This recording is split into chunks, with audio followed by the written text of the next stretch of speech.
There's a myth in the religious world, even among Latter-day Saints, that if someone takes their own life, it's a one-way ticket to an eternal hell. That's simply not true.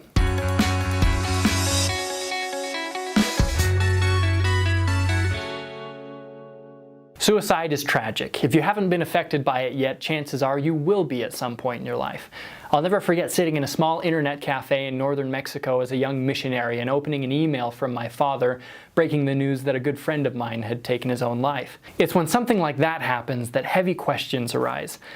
What's going to happen to my friend now? Did he just seal his eternal fate? Here's what one Latter-day Saint apostle, Bruce R. McConkie, wrote in one of his books. Persons subject to great stresses may lose control of themselves and become mentally clouded to the point that they're no longer accountable for their acts. Such are not to be condemned for taking their own lives.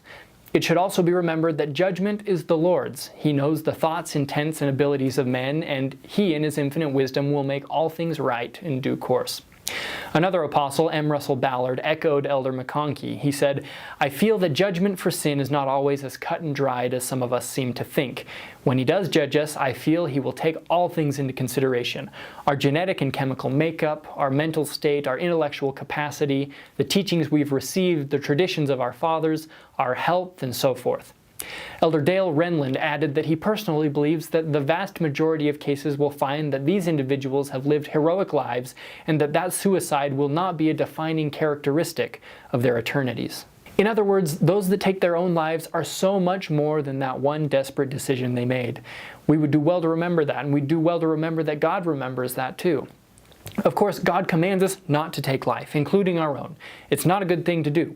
We don't want to give the impression that it is or that it's okay. But final judgment belongs to the Lord. He knows their heart, their circumstances, and their struggles more intimately than any of us can imagine, and that should give us hope. If you or someone you know struggles with thoughts of suicide, let's get you some help. Suicide.lds.org has tons of resources, from how to recognize warning signs to recovering from a suicide attempt or coping with the loss of a loved one.